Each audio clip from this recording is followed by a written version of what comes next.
ini adalah part ke-46 membaca buku Unlimited Power, Kuasa Tak Terbatas, halaman 314.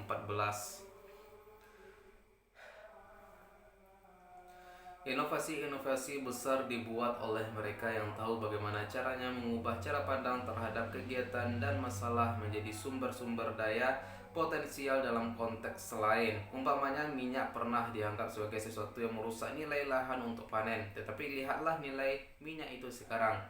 Beberapa tahun yang lalu, pabrik kayu kesulitan membuang serbuk gergaji mereka. Seorang mengambil serbuk gergaji itu dan memutuskan untuk menggunakannya dalam konteks yang berbeda. Ia rekatkan semua serbuk gergaji itu dengan lem dan cairan geretan dan menciptakan sesuatu yang disebut Prestologs. Setelah menandatangani kontrak untuk mengambil semua serbuk gergaji yang tiada berharga itu dari pabrik tersebut, dalam waktu 2 tahun ia sudah mengembangkan bisnis multi-jutaan dolar dengan sumber daya utamanya cuma-cuma. Tetapi demikianlah semua wirausahawan itu. Seseorang yang menganugerahkan sumber-sumber daya dengan kapasitas menghasilkan kekayaan baru. Dengan kata lain, seseorang yang ahli mengubah cara pandang. Mengubah isi artinya mengambil situasi yang persis sama dan mengubah maknanya. Umpamanya Anda mungkin mengatakan putra Anda tidak pernah berhenti berbicara. Ia tidak pernah tutup mulut. Setelah mengubah isi, Anda bisa mengatakan bahwa ia pasti seorang pemuda yang sangat intelijen yang bisa banyak berbicara. Ada kisah tentang seorang jenderal terkenal yang dikenal mengubah cara pandang pasukannya selama serangan musuh dengan mengatakan, "Kita bukannya mundur, kita hanya maju ke arah berlawanan." Ketika seseorang yang dekat dengan kita meninggal, kebanyakan orang dalam kebudayaan kita menjadi sedih. Mengapa? Banyak sekali alasannya, merasa kehilangan umpamanya. Tetapi ada juga orang yang malah bersuka cita. Mengapa? Mereka ubah cara pandang mereka terhadap kematian sehingga berarti bahwa yang sudah tiada itu selalu bersama mereka, bahwa tidak ada satupun di alam semesta ini yang pernah hancur, bahwa segalanya hanyalah berubah bentuk. Ada yang menganggap kematian sebagai wisuda ke tingkatan keberadaan yang lebih tinggi sehingga mereka bersuka cita.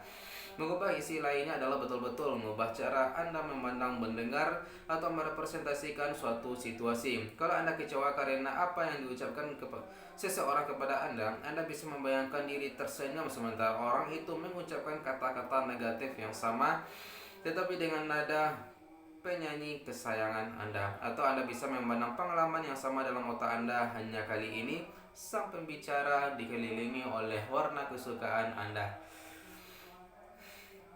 Atau Anda bahkan bisa mengubah apa yang ia ucapkan kepada Anda itu sendiri. Sementara Anda mengalami ulang dalam pikiran Anda bisa mendengarnya minta maaf kepada Anda, atau Anda bisa melihatnya berbicara kepada Anda dari perspektif yang menempatkan Anda sangat tinggi di atasnya. Mengubah stimuli yang sama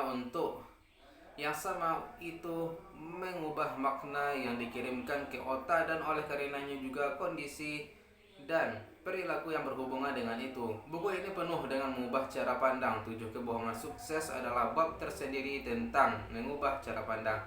Ada sebuah artikel yang sangat menggugah dan besar kuasanya dalam Baltimore Sun beberapa waktu yang lalu, diterbitkan ulang oleh Reader's Digest. Artikel ini diberikan judul Seorang anak bervisi lain daripada yang lain. Kisahnya adalah tentang seorang anak bernama Calvin Stanley. Tampaknya Calvin naik sepeda, main baseball, bersekolah, dan melakukan boleh dikata segalanya yang dilakukan anak berusia 11 tahun kecuali melihat.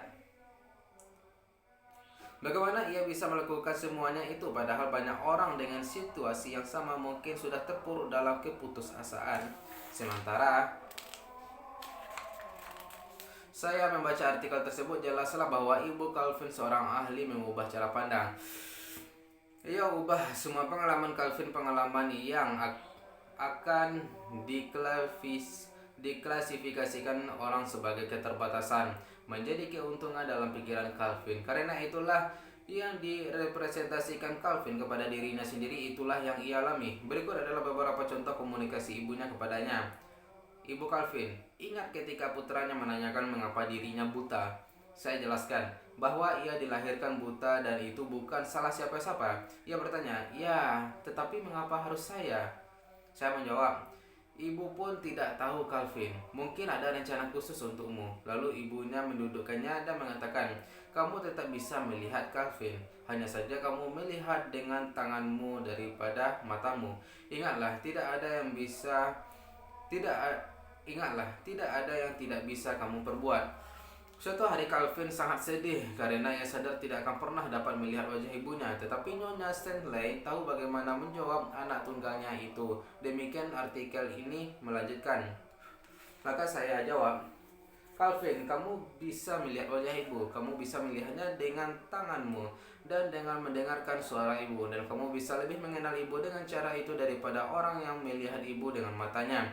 Lalu artikel tersebut menunjukkan bahwa Calvin bergerak di dunia normal dengan kepercayaan dan iman dan keyakinan teguh seorang anak yang ibunya selalu hadir baginya. Calvin ingin menjadi pemrogram komputer dan suatu hari kelak merancang program-program bagi orang buta. Dunia ini penuh dengan orang-orang seperti Calvin. Kita membutuhkan lebih banyak orang yang mengubah cara pandang seefektif Nyonya Stanley. Saya mujur sekali baru-baru ini berjumpa dengan satu lagi ahli mengubah cara pandang. Namanya Komandan Jerry Covey. Ia seorang pria luar biasa yang mengubah cara pandang untuk tetap menjaga kewarasannya sementara ia menghabiskan 7 tahun ditahan sendirian sebagai tawanan perang di Vietnam. Reaksi pertama kita mendengarnya mungkin adalah sedikit meringis, tetapi tidak ada yang baik atau buruk di dunia ini selain cara kita sendiri merepresentasikannya kepada diri sendiri. Jerry memutuskan untuk merepresentasikannya sebagai suatu peluang besar, sesuatu tantangan untuk tetap kuat, peluang untuk mempelajari lebih banyak tentang dirinya sendiri dibandingkan yang sudah-sudah. Peluang lebih dekat dengan Allah, sesuatu yang suatu hari kelak akan membuatnya bangga atas caranya menangani dirinya sendiri. Dengan cara pandang seperti itu, ia pandang segala yang terjadi itu sebagai bagian dari pengalaman pengembangan pribadi dan ia ujung-ujungnya malah berubah positif total justru karena pengalaman tersebut. Ia tak akan menukarkan pengalaman tersebut dengan $1 juta pun, katanya. Ingatlah suatu kesalahan besar yang Anda perbuat tahun lalu. Mungkin Anda langsung merasakan kesuraman, tetapi kemungkinan besar kesalahan tersebut merupakan bagian dari suatu pengalaman dengan lebih banyak sukses daripada gagal. Dan sementara Anda mengingat-ingatnya, Anda akan mulai menyadari Anda mungkin belajar lebih banyak dari kesalahan itu daripada apapun juga yang Anda perbuat bulan itu. Jadi Anda bisa fokus kepada apa yang Anda perbuat salah, atau Anda bisa mengubah cara pandang terhadap pengalaman tersebut dengan fokus kepada apa yang Anda pelajari darinya. Ada berbagai makna bagi pengalaman yang manapun, maknanya adalah apapun yang Anda pilih, tekankan. Sama seperti halnya isinya pun, apa yang Anda pilih, fokuskan. Salah satu kunci sukses adalah menemukan cara pandang yang paling bermanfaat atas pengalaman yang manapun sehingga Anda bisa mengubahnya menjadi sesuatu yang mendukung Anda daripada merugikan Anda. Adakah pengalaman yang tidak bisa Anda ubah? Adakah perilaku yang tidak bisa Anda ubah dalam keberadaan Anda? Apakah Anda perilaku-perilaku Anda atau apakah Anda yang mengendalikan perilaku-perilaku Anda? Hal yang telah saya tekankan dalam setiap bagian buku ini adalah bahwa Anda sendirilah yang memegang kendali. Anda sendirilah yang mengelola otak Anda. Anda sendirilah yang menghasilkan hasil-hasil kehidupan Anda. Mengubah cara pandang adalah salah satu cara paling ampuh untuk mengubah cara Anda berpikir tentang suatu pengalaman. Anda sudah menggunakan cara pandang terhadap pengalaman-pengalaman. Terkadang Anda ubah cara pandang Anda itu sementara kejadian-kejadiannya tak berubah. Luangkanlah waktu sejenak dan ubahlah cara pandang Anda terhadap situasi tersebut. Pertama, bos saya selalu saja membentak saya. Yang kedua adalah saya harus membayar $4.000 lebih tinggi untuk pajak penghasilan tahun ini dibanding tahun lalu.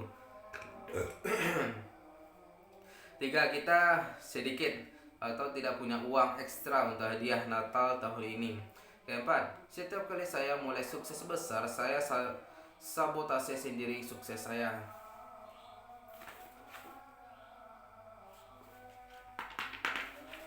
Berikut adalah beberapa kemungkinan mengubah cara pandang yang tadi itu, guys.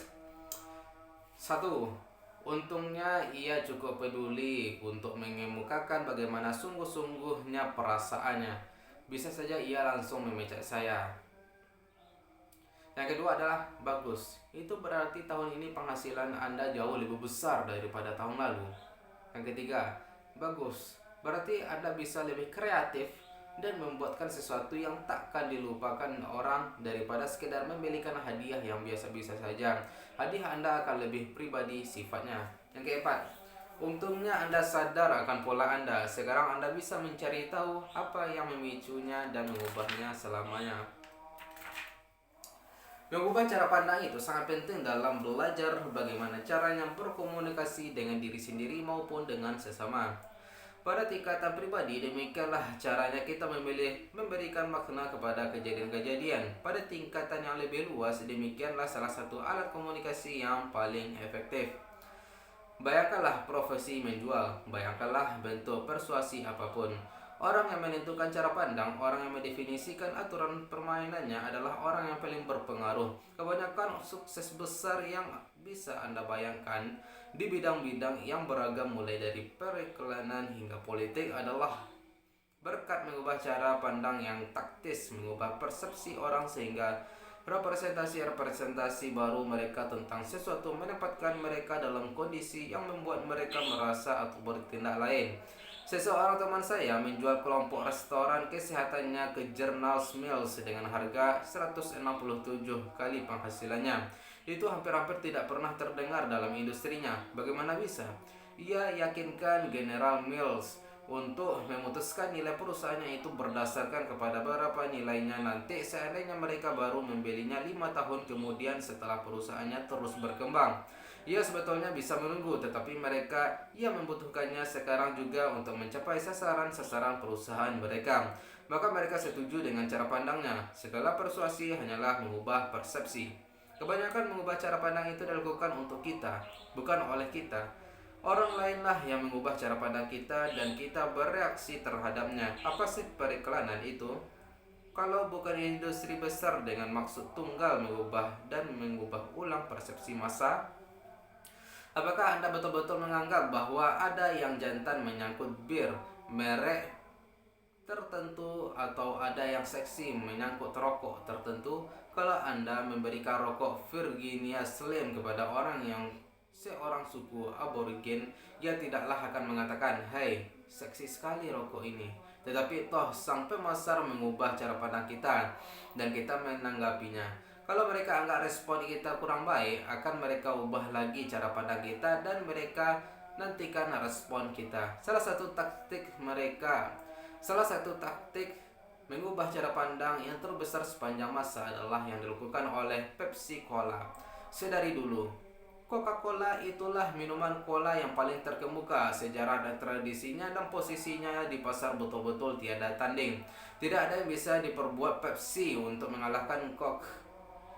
Kalau Anda menghadapi sesuatu yang klasik, Anda tidaklah bisa mengatakan, "Kami lebih klasik daripada mereka." Orang pokoknya takkan percaya. Sebagai gantinya, Pepsi menjungkir balikkan permainannya. Mereka ubah persepsi massa. Ketika mereka mulai membicarakan soal generasi Pepsi dan mengemukakannya sebagai tantangan Pepsi, mereka ubah kelemahan mereka menjadi kekuatan. Pepsi mengatakan, "Betul, selama ini mereka menjadi raja, tetapi lihatlah sekarang, apakah Anda mau produk kemarin atau produk hari ini?" Iklan-iklan mereka mengubah dominasi tradisional Coke menjadi kelemahan, sebagai indikasi bahwa itu adalah produk masa lalu, bukan masa depan, dan mereka ubah status tradisional Pepsi sebagai yang nomor 2 itu menjadi menguntungkan. Apa yang terjadi? Akhirnya Coke memutuskan untuk menanggapi aturan permainan Pepsi. Lahirlah New Coke yang bodoh itu. Dan yang selebihnya adalah sejarah pemasaran. Kita lihat saja nanti apakah taktik Coke untuk memasarkan klasik Coke dan Pepsi, Coke-nya yang baru itu efektif atau tidak. Tetapi prosesnya adalah contoh klasik tentang mengubah cara pandang, sebab keseluruhan pertarungan tersebut bukanlah memperebutkan apa-apa selain citra. Itu hanyalah persoalan cara pandang siapa yang akan diterima massa. Tidak ada muatan sosial yang hakiki dalam minuman gula berkarbon yang merusak gigi itu. Tidak ada rasa yang lebih modern dalam Pepsi daripada Coke itu. Tetapi dengan mengubah cara pandang dan mendefinisikan aturan permainannya, Pepsi berhasil melancarkan salah satu gempuran pemasaran yang hebat dalam sejarah belakangan ini. Itu saja dulu guys, besok kita akan sambung ke halaman 320. Sekian, bye bye.